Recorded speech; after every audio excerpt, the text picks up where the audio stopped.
Hello students, VS classes for you में आपका फिर से स्वागत है। आज हम पढ़ेंगे एनसीईआरटी क्लास 6 का चैप्टर नंबर 7 फेयर प्ले। ये चैप्टर लिखा गया है मुंशी प्रेमचंद के द्वारा। तो चलिए शुरू करते हैं। पाठ पढ़ने से पहले बच्चों इसके बारे में कुछ बताया गया है। Has your best friend ever done something you thought was wrong? क्या कभी आपके दोस्त ने, आपके गहरे दोस्त ने आपके साथ कुछ ऐसा किया है जो आपको लगा कि वो गलत था? What did you do then? तब आपने क्या किया? डिड यू कीप क्वाइट और did you tell your friend what you thought? क्या आप चुप रहे या फिर आपने अपने दोस्त को कहा कि उसने क्या गलत किया या आपने क्या सोचा? Read the story about two friends who had to decide what was more important, friendship and enmity. ये कहानी पढ़िए बच्चों। इसमें आप दो दोस्तों के बारे में पढ़ेंगे जिन्होंने पता लगाया कि उनके लिए क्या ज़रूरी था, दोस्ती या फिर दुश्मनी, और a sense of what is right and what is wrong, या उनकी सोच कि क्या सही है या क्या गलत है। तो चलिए स्टार्ट करते हैं। पार्ट 1।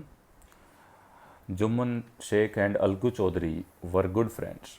जुम्मन शेख और अलगू चौधरी बहुत ही अच्छे मित्र थे। So strong was their bond of friendship that when either of them went away from the village, the other looked after his family. उनकी मित्रता इतनी गहरी थी कि जब कोई एक मित्र गांव से बाहर चला जाता तो दूसरा मित्र उसके परिवार की देखभाल करता था। Both were greatly respected in the village. दोनों का ही गांव में बहुत अधिक सम्मान था।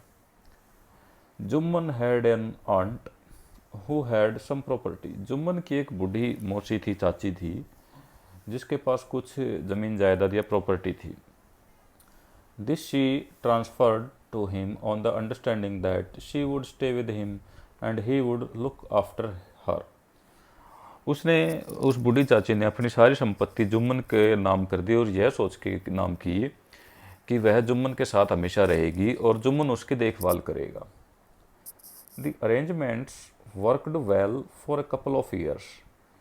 जो भी परिस्थितियाँ थी या जो भी वहाँ उनके बीच में समझौता हुआ था वह कुछ साल तक तो ठीक ठाक चलता रहा।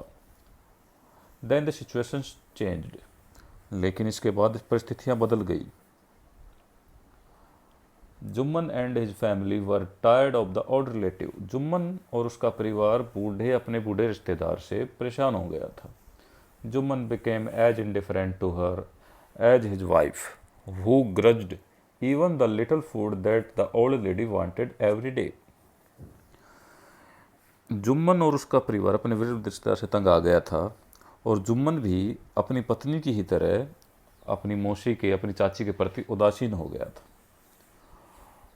उसकी पत्नी तो पहले ही वृद्ध महिला को दिए जाने वाले भोजन से, थोड़े से भोजन से भी ईर्ष्या करती थी। मतलब ग्रज, वो ईर्ष्या करती थी, मतलब उसको पसंद नहीं था, गुस्से में रहती थी।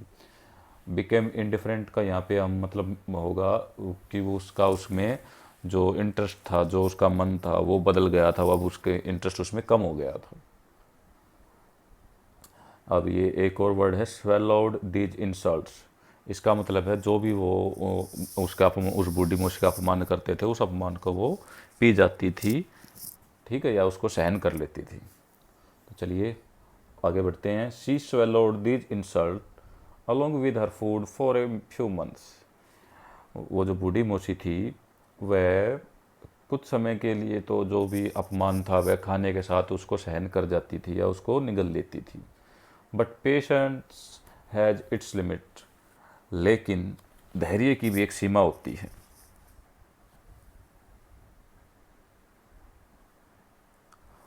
One day she spoke to Jumman, my son, it is now obvious that I am not wanted in your house.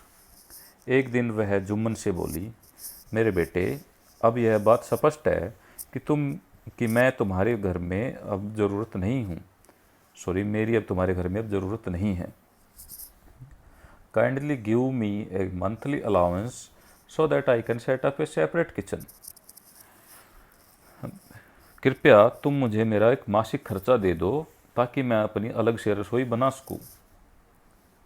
My wife knows best how to run the house, be patient, said Jumman shamelessly. Jumman ने बड़ी बेशर्मी से कहा, मेरी पत्नी बड़ी अच्छी तरह से जानती है कि घर कैसे चलाया जाता है, आप धैर्य रखें। This made his aunt very angry and she decided to take her case to the village panchayat. इस बात से उसकी चाची बहुत अधिक क्रोधित हो उठी और उसने अपना मामला ग्राम पंचायत में ले जाने का निर्णय कर लिया। तो गांव में पंचायत होती है, सरपंच होते हैं, पंच होते हैं। उसने सोचा कि अब मैं इस मामले को वहाँ पे लेके जाऊंगी, मेरा फैसला अब गांव की पंचायत करेगी। चलिए आगे चलते हैं। For many days the old lady was seen talking to the villagers, explaining her case and seeking their support. कई दिनों तक वह वृद्ध महिला गांव वालों से बातें करते और उनका समर्थन प्राप्त करने के लिए उन्हें अपनी समस्या समझाते हुए देखी गई। Some sympathized with her, others laughed at her, and a few others advised her to make it up with her nephew and his wife. कुछ लोगों ने बूढ़ी महिला के प्रति अपनी सहानुभूति प्रकट की, तो कुछ ने उसका मजाक उड़ाया और कुछ लोगों ने उसे सलाह दी कि वह अपने भतीजे व उसकी पत्नी से समझौता कर ले। At last she came to Algu Chaudhary and spoke to him. You know, Chachi, Jumman is my best friend. How can I go against him? Algu said. इसके बाद अंत में वह महिला अलगू चौधरी के पास गई और उसको अपनी बात बताई। तब अलगू ने कहा, चाची, तुम जानती हो कि जुम्मन मेरा पक्का मित्र है, मैं उसके विरुद्ध कैसे जा सकता हूँ। But is it right my son to keep mum and not say what you consider just and fair, pleaded the old lady. फिर चाची ने कहा, परंतु मेरे पुत्र या मेरे बेटे, क्या यह बात ठीक है कि जिस बात को तुम सही और न्याय संगत मानते हो उसके प्रति चुप रहो और कुछ भी ना कहो। She said, come to the Gram Panchayat and speak the truth. She said. Algu didn't reply, but her words kept ringing in his ears. फिर उस बूढ़ी महिला ने कहा कि बेटा तुम पंचायत में आ जाओ। अलगू ने ना तो कोई उत्तर दिया, परंतु उसके शब्द उसके कानों में गूंजते रहे। The panchayat was held the same evening under an old banyan tree. उसी शाम एक पुराने बरगद के वृक्ष के नीचे पंचायत बुलाई गई। Jumman stood up and said, the voice of the punch is the voice of God.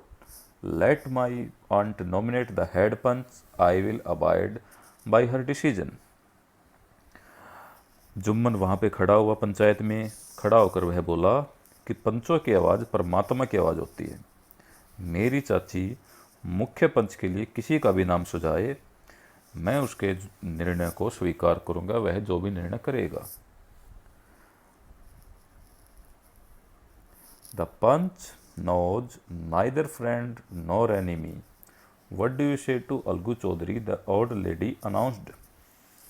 वृद्ध महिला ने घोषणा करते हुए कहा कि पंच का न तो कोई मित्र होता है और ना ही उसका कोई शत्रु होता है, इसलिए अलगू चौधरी के बारे में तुम्हारा क्या विचार है। Fine, replied Jumman, hiding his joy over this unexpected piece of luck. Jumman Sheikh अपने इस अप्रत्याशित भाग्य पर अपनी प्रसन्नता को छिपाते हुए उसने उत्तर दिया कि बहुत ही अच्छा। इसमें एक वर्ड आया बच्चों, नॉमिनेट प्रपोज। नॉमिनेट का मतलब है प्रपोज करना, किया किसी को ये नामांकन करना कि भाई मेरी तरफ से ये बंदा जो भी कुछ होगा, केस वेस लड़ेगा, कुछ भी करेगा, नॉमिनेट करना, नामांकन देना उसका। ठीक है।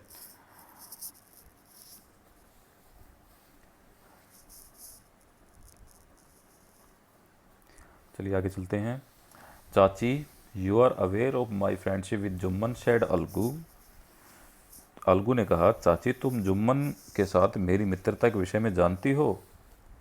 आई know that, replied the aunt, but I know that you will not kill your conscience for the sake of friendship.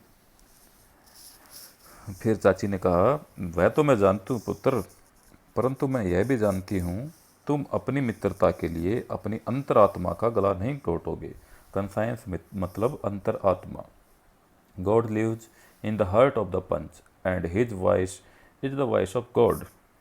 फिर चाची ने कहा कि पंच के मन में परमात्मा का निवास होता है और उसकी आवाज़ परमात्मा की आवाज़ होती है।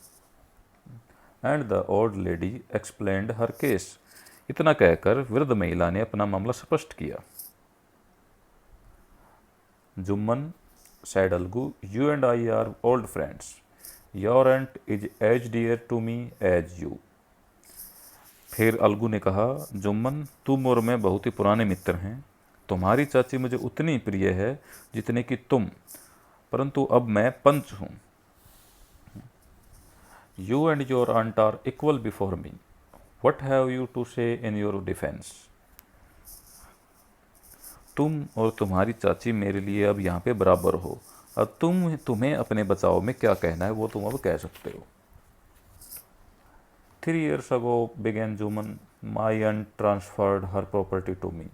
फिर जुम्मन ने अपनी बात स्टार्ट की कि 3 वर्ष पहले मेरी चाची ने अपनी संपत्ति मेरे नाम कर दी थी।